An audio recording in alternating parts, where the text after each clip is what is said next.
Chief Justice Designate Raymond Zondo says he's up for the task ahead.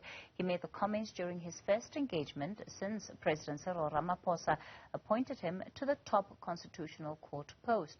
Zondo says he's fully aware of the challenges that lie ahead when he officially takes a permanent office on the 1st of April. My reaction was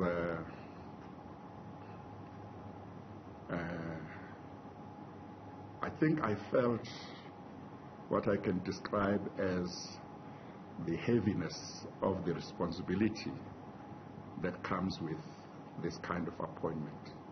But I was happy that I was appointed.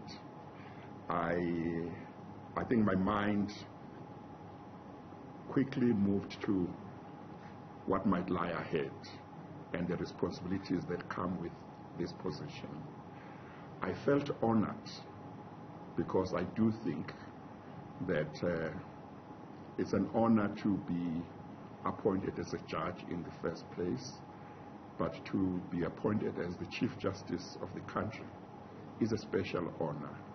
It gives one an opportunity to serve the people in a very special way.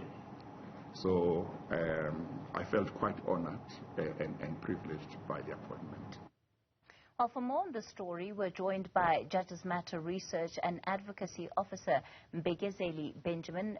Mr. Benjamin, good evening to you, and thanks for your time. So, quite an open session that the Chief Justice Raymond Zondo had, or Chief Justice Designate Raymond Zondo had with journalists this afternoon. Your overall impressions of where his mind space seems to be going into this position? Good evening, Kathy, and good evening to the viewers at home. Yes, today's media briefing was really open and it was really a free-for-all for journalists to ask questions. But I think some of the issues that came up were some relating largely to Zondo's vision for the judiciary. You'll remember during the interviews, he struggled a bit to articulate a clear vision of what he intends to do in the position of Chief Justice. In today's press conference, we saw that one of his projects that he said he'll be preoccupied with is reaffirming the independence of the judiciary. And he mentioned it at two levels. The first one was on the institutional independence of the judiciary. He says that he wants to complete a project that started about a decade ago of making sure that the judiciary stands on its own in terms of its administration, in terms of its budget, and make sure that the judges are the ones who run the judiciary.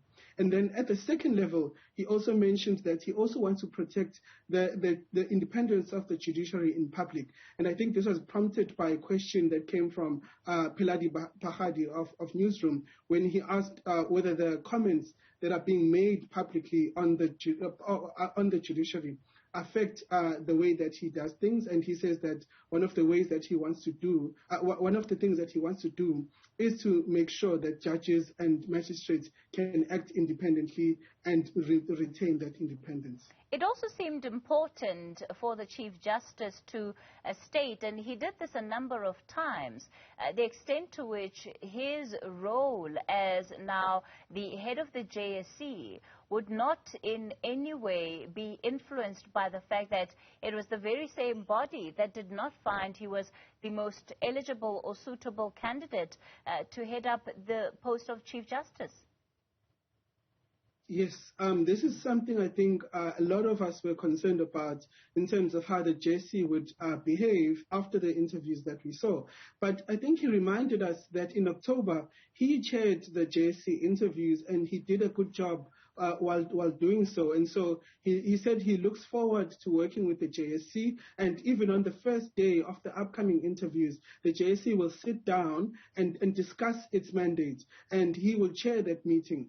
He also mentioned that people like Commissioner Julius Malema, whom people have said he and Zondo will have some sort of friction, he said that they get along very well. And he said the JSC itself as an institution, he will work hard at sort of getting it into shape. All right. Overall, just the general tone that you believe he has set going into this position? Well, overall, he has set a positive tone. He understands that he has limited time remaining in the position of Chief Justice, but he, like I said, has identified judicial independence as one of the main goals that he will focus on. And that's important. I think it sends a strong signal to judges within the judiciary that they have a man who can stand up for them, but it also sends a signal to the wider public that they need to have faith in the judiciary going forward. So it's a positive tone overall. Research and Advocacy Officer at Judges Matter, Mbekezeli Benjamin.